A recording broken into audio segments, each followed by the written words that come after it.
Hello. आज का topic है रोमेटॉइड आर्थराइटिस। इसके बारे में आज जानेंगे। फर्स्ट इसका इंट्रोडक्शन देखते हैं। Rheumatoid arthritis is a systemic autoimmune inflammatory condition that affects multiple tissue and organs in the body, in particular the synovial joints and periarticular tissue. तो रोमेटॉइड आर्थराइटिस क्या है? एक सिस्टेमिक ऑटोइम्यून का मतलब है जो इम्यून सिस्टम अपनी body में होती है, जो बैक्टीरिया वायरस पे अटैक करती है, वो इम्यून मतलब सिस्टम यहाँ पे बिगड़ जाता है। जैसे कि वो अपने ही अंदर के जो सेल्स होते हैं उसको ही उस पर ही वो अटैक करने लगता है, तो उसे क्या कहते हैं? ऑटोइम्यून डिजीज़ कहते हैं।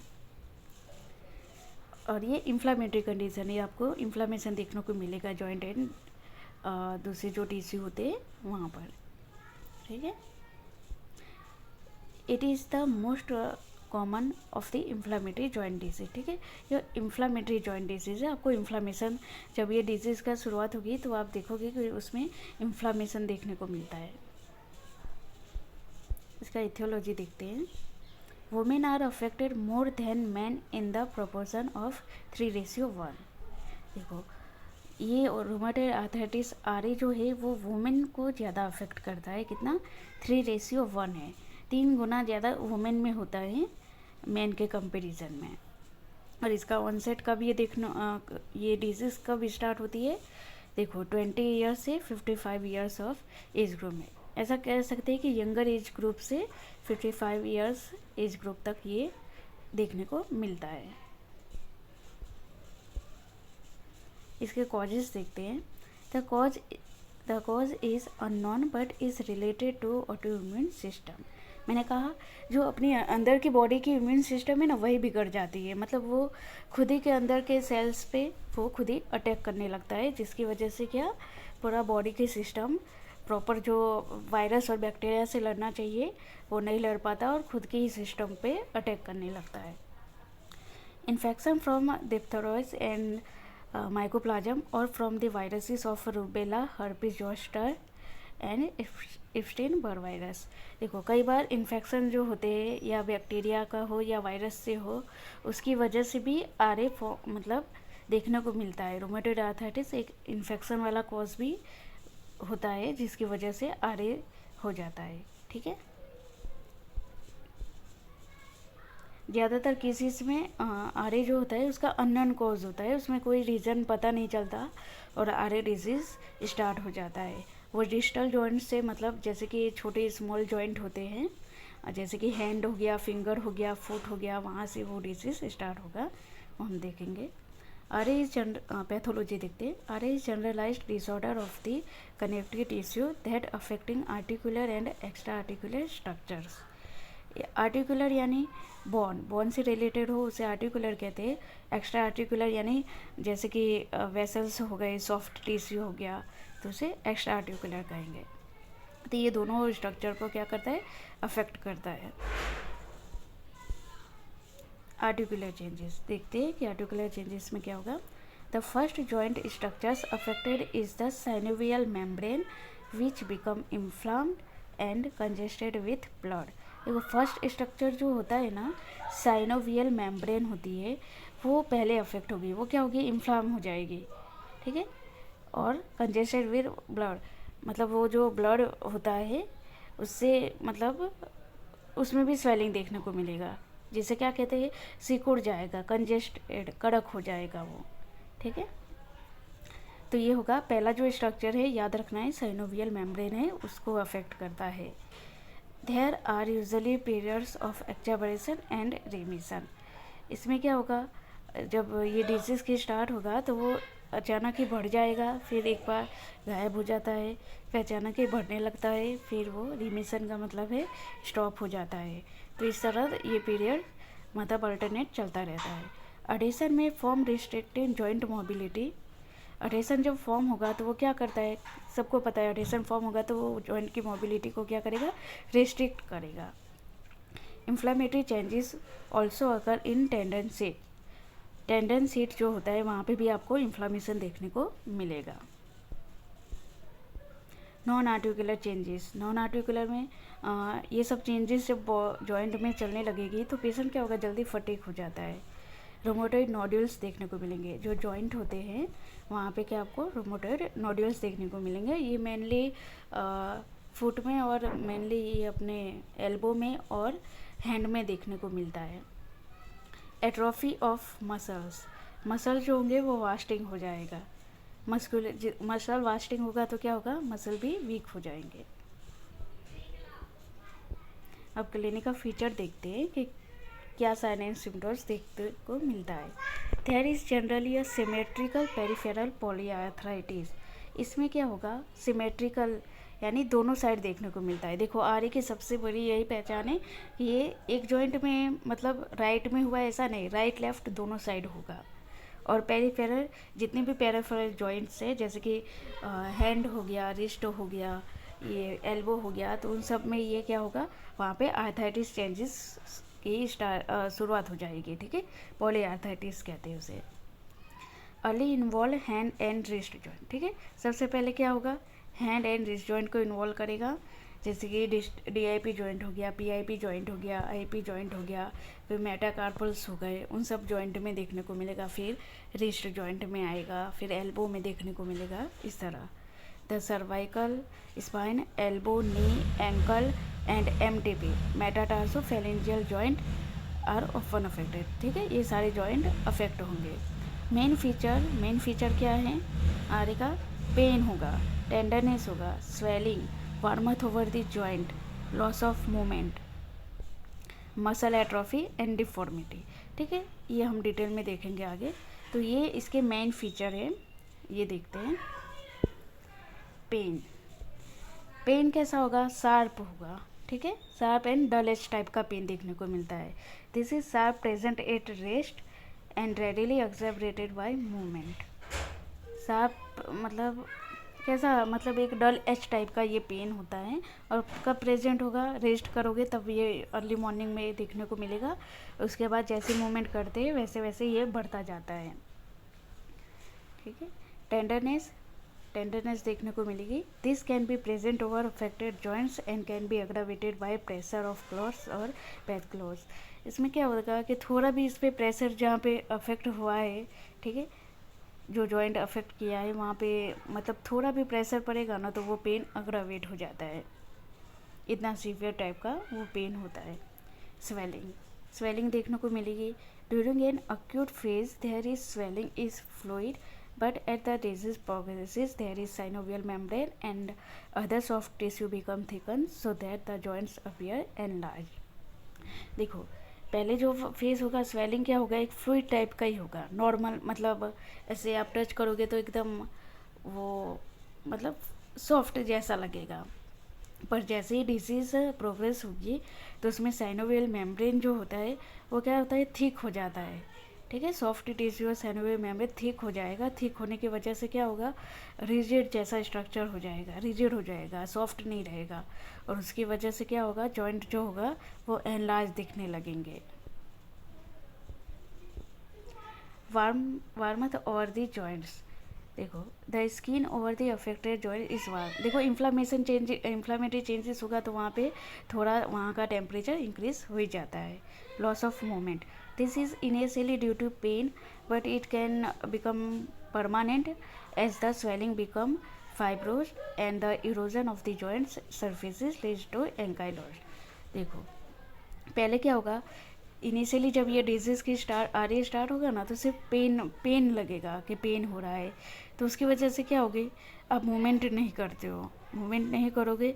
पर जैसे ही बाद में मतलब जैसे डिजीज़ प्रोग्रेस होगा तो ये मतलब स्ट्रक्चर जो अंदर के थे वो सारे कड़क हो जाते हैं, फाइब्रोस यानी एकदम रिजिड हो जाते हैं, जिसकी वजह से क्या होगा, मूवमेंट लॉस हो जाता है। और इरोजन, जॉइंट जो इरोजन का मतलब होता है आर्थराइटिस टाइप का ही वो होता है, चेंजेस देखने को मिलेगा। ओके, जॉइंट के सराउंडिंग, जिसकी वजह से क्या होगा, लॉक हो जाएगा, मतलब उसमें एकदम रिजिड हो जाएगा और वो क्या होगा, मूवमेंट नहीं होगा। एंकाइलोज्ड कहते हैं, जहाँ पे ब्लॉक कर देता है जॉइंट की, बिल्कुल मूवमेंट नहीं होने देता, उसे एंकाइलोज्ड कहते हैं। फिर मसल एट्रोफी देखने को मिलेगा। ठीक है, मसल वास्टिंग भी होगा। Deformity, as the disease progresses and irreversible joint changes occur, the deformity become permanent। ठीक है। ये सब जब जॉइंट में मूवमेंट नहीं होगा तो उसमें क्या होगा, डिफॉर्मिटी अपना देखने को मिलते हैं, वो आगे देखेंगे। और इरिवर्सिबल जॉइंट चेंजेस मतलब ये वापस से ठीक हो पाए ऐसा नहीं होता है। आरी जो होता है वो लाइफ टाइम तक रहता है और बहुत ही लॉन्ग टाइम ये देख तक चलता है। और रेयर मतलब बहुत ही रेयर कंडीशन होता है जहाँ पे नॉर्मल मतलब डिफॉर्मिटी जैसे ही प्रोग्रेसिस होगा तो डिफॉर्मिटी भी देखने को मिल जाती है। देखो इसमें ये डिफॉर्मिटी होगी स्वान नेक। स्वान नेक हम आगे स्ट्रक्चर देख के देखेंगे कि वो कैसा होता है। रिस्ट में क्या होगा, flexion and subluxation of the head of the ulna deviation. ठीक है, रिस्ट फ्लेक्स में होगा और अल्ना डेविएटेड में होगा। नीज देखोगे तो नीज कैसे होंगे, नी भी फ्लेक्शन में होंगे और वाल्गस डिफॉर्मिटी दोनों नी क्या होंगे, पास में हो जाता है और फुट क्या होता है, दूर हो जाते हैं, बाहर की ओर होगा और जो नी होगा वो इन होगा, तो इसे वाल्गस डिफॉर्मिटी कहते हैं। इस तरह का होता है। देखो इस तरह से ये दोनों नी क्या होते हैं, पास में आ जाते हैं, उसे वाल्गस डिफॉर्मिटी कहते हैं। फीट में देखो क्या होगा, lateral deviation of the toes specially the big toe hallux valgus. देखने लेटरल डेविएशन बिग टो को हेलस वाल्गस कहते हैं, वो आगे फिगर में देखेंगे। Metatarsal heads are very prominent on the plantar aspect. Plantar aspect पे मेटाटार्सल हेड ज़्यादा प्रोमिनेंट हो जाते हैं। सर्वाइकल स्पाइन में क्या होगा, सब एक्सिजन हो जाता है। एंटलांटो एक्सियल जॉइंट जैसे कि C2 है, C3 है, C4, C5 इसका वर्टेब्रा का सब लक्सेशन हो जाता है, क्योंकि वहाँ पे इरोजन फॉर्म होता है, जिसकी वजह से क्या होगा, आर्थराइटिस चेंजेस देखने को मिलेगा और वहाँ पे वीक हो जाएंगे बोन और वो सब लक्सेट हो जाता है। एल्बो में क्या होगा, फ्लेक्शन होगा। Other joints shoulder, हिप्स and temporomandibular joints may become affected depending on the form of the disease. Shoulders and hips tends to develop flexion adduction deformity। ठीक है, शोल्डर एंड हिप में भी फ्लेक्शन एडक्शन डिफॉर्मिटी देखने को मिलता है, वो later stage में होता है। देखो स्वान नेक डिफॉर्मिटी में क्या होगा, DIP जॉइंट का फ्लेक्शन होगा एंड PIP जॉइंट का हाइपर एक्सटेंशन होगा। तो इस तरह का जो ये स्ट्रक्चर है इसे स्वान नेक डिफॉर्मिटी कहते हैं। और इसका अपोजिट, ठीक है, इसका अपोजिट बॉटोनियर डिफॉर्मिटी होता है, जिसमें स्वान नेक डिफॉर्मिटी से एकदम उल्टा होता है। इसमें PIP जॉइंट का क्या होगा, फ्लेक्शन होगा एंड DIP जॉइंट का हाइपर एक्सटेंशन होगा। इसमें कोई भी आप एक याद रखोगे, स्वान नेक डिफॉर्मिटी याद रखोगे तो बॉटोनियर डिफॉर्मिटी भी आपको याद हो जाएगा कि इसमें इसका उल्टा होगा। टेयर इन सेंट्रल स्लीप, इसमें क्या होता है, सेंट्रल स्लीप होती है वो टेयर होता है और इसमें जो होता है वो लेटरल स्लीप टेयर होती है स्वान नेक डिफॉर्मिटी में। ठीक है, रोमाटॉइड आर्थराइटिस जो लेटर स्टेज होता है, देखो उसमें हैंड का इस तरह से पूरा हैंड हो जाता है। यहाँ पे क्या होता है, ये सब जगह पे नोडुल्स आपको देखने को मिलते हैं। ठीक है, रोमाटॉइड नोडुल्स जो होते हैं वो इन सब स्ट्रक्चर में देखने को मिलते हैं ऐसे जॉइंट्स पे। बॉटोनियर डिफॉर्मिटी है थंब में, अल्ना डेविएशन हो गया है। ठीक है, अल्ना साइड डेविएशन हो जाता है मेटाकार्पोफेलेंजियस जॉइंट्स का। स्वान नेक डिफॉर्मिटी सब फिंगर्स में देखने को मिलेगी। ठीक है, अब रोमेटॉइड आर्थराइटिस में ये देखो बोन इरोजन, इस तरह से बोन इरोजन हो जाएगा। देखो वहाँ की सर्फेसिस क्या होगी, एक जॉइंट हो जाएगी, स्पेस कम हो जाएगा। ठीक है, बोन डिप्लेसमेंट, यहाँ पे क्या होगा, बोन का वहाँ पे जो डिप्लेस हो जाता है। हमने देखा subluxation of the MTP joint था, MCP मेटाकार्पोफेलेंजियस जॉइंट उस हम का, और सर्वाइकल में भी देखा, वहाँ पे क्या होता है, सबलक्सेशन होने लगता है, बोन वीक हो जाता है, स्वेलिंग हो जाता है, रिजिड हो जाता है, उसकी वजह से क्या होगा, वो मूवमेंट करने पे वीक हो जाता है और सबलक्सेट हो जाता है। सोलन जॉइंट देखने को मिलेगा, इन्फ्लामेशन देखने को मिलेगा। ठीक है, हेलेक्स वाल्गस, इसमें क्या होगा, इस तरह से हेलेक्स वाल्गस होगा, लेटरल डेविएशन हो जाता है बिग टो का, जिसे हेलेक्स वाल्गस कहते हैं। हेमाटो में इस तरह से होगा। ठीक है, रोमेटॉइड देखो ये रहा नोडुल्स, इस तरह के नोडुल्स देखने को मिलते हैं। नॉन आर्टिकुलर फीचर्स में क्या आएगा, सिस्टमिक। देखो सिस्टम में फटीग देखने को मिलेगा, वेट लॉस होगा, malaise होगा, lassitude and sometimes low grade pyrexia यानी लो ग्रेड फीवर देखने को मिलता है। ठीक है, वेट लॉस हो जाएगा, फटीग हो जाता है पेशेंट जल्दी से। फटीग वाली जो प्रॉब्लम होती है वो ज़्यादा होती है। वेट लॉस होगा वो क्या, मस्कुलर उसका जो होता है वास्टिंग एट्रोफी हो जाता है, उसकी वजह से क्या होगा, उसका वेट लॉस हो जाता है। स्किन में थिन हो जाएगी, पेपरी एंड शाइनी टाइप की देखने को मिलेगी। Nodules this form commonly over the elbows but can occur anywhere. ये कॉमनली एल्बो पे देखने को मिलते हैं नोड्यूल्स, पर ये ज़्यादातर केसेस में हैंड एंड फुट में भी देखने को मिलते हैं। They are round and firm but are not generally functionally disabling unless they interfere with tendon movement. Tendon movement में क्या करते हैं, ये इंटरफियर करते हैं नोड्यूल्स, जिसकी वजह से क्या होता है, मूवमेंट रिस्ट्रिक्ट होता है। वास्कुलैरिटीज, इसमें इन्फ्लामेशन हो जाता है ब्लड वेसल्स का। ठीक है, अगर लार्ज आर्टरी में अगर इन्फ्लामेशन हुआ तो वो क्या करेगा, ऑक्लोड यानी ब्लॉक कर देता है लार्ज आर्टरी को, और उसकी वजह से डेथ भी हो सकती है। कार्डियक इन्वॉल्वमेंट, तो कार्डियक इन्वॉल्वमेंट देखते हैं। पेरिकार्डाइटिस, जो बाहर का लेयर होता है हार्ट का, उसका इन्फ्लेमेशन हो जाता है। Respiratory features, pleurisy, pleural effusion, pulmonary fibrosis, ये सब देखने को मिलेगा। जोग्रेन्स सिंड्रोम, इसमें क्या होगा, dry eye and dry mouth. ठीक है, आइज और माउथ दोनों ड्राई हो जाता है कुछ पेशेंट में, उसे जोग्रेन्स सिंड्रोम कहते हैं। ऑक्यूलर फीचर्स में क्या होगा, inflammation and atrophy of the lacrimal ducts. ठीक है, वहाँ पे लैक्रिमल जो डक्ट्स होते हैं उसका इन्फ्लामेशन एंड एट्रोफी हो जाता है। Leads to scleritis and conjunctivitis, इसका इन्फ्लामेशन हो जाएगा कंजक्टिवा का। फेल्टिस सिंड्रोम, इसमें क्या होगा, एनलार्ज स्प्लीन। ठीक है, स्प्लीनोमेगाली कहते हैं जिसे, एनलार्ज हो जाएगी स्प्लीन। ल्यूकोपेनिया मतलब ब्लड जो सेल है वाइट ब्लड सेल इंक्रीज हो जाते हैं। तो ये आपको सिंड्रोम वाइवा में पूछ सकते हैं, उस तरह से आपको ये याद कर लेना है। डायग्नोसिस क्राइटेरिया फॉर आरए, ये इम्पॉर्टेंट है, ये पूछा जाता है एग्जाम में कि कौन से ऐसे मेन है जिससे हम डिफ्रेंशिएट कर पाएंगे कि ये आरए है, ओए है, ये कैसे पता चलेगा। तो देखो, आरए वाला जो पेशेंट होता है उससे मॉर्निंग में स्टिफनेस होगी। ठीक है, फिर पेन होगा मूवमेंट करने पे, टेंडरनेस होगा, पेन टेंडरनेस होता है मूवमेंट पे, वो एटलीस्ट वन जॉइंट में होना चाहिए। ठीक है, फिर थर्ड पॉइंट क्या है, स्वेलिंग होगा एटलीस्ट वन जॉइंट में, स्वेलिंग देखने को मिलेगा। फिर ये दोनों साइड ये सिमेट्रिकल होता है, ये मेन पॉइंट है कि सिमेट्रिकली होगा जॉइंट स्वेलिंग। एक ऐसा नहीं कि राइट हैंड में है तो लेफ्ट हैंड में नहीं होगा, दोनों साइड होगा। Swelling of another joint with in 3 month, 3 month पे देखोगे कि रिस्ट में है तो फिर एल्बो में भी स्वेलिंग देखने को मिलेगा। ये हो गया एक पॉइंट। और 6 पॉइंट है सबक्यूटेनियस नोड्यूल।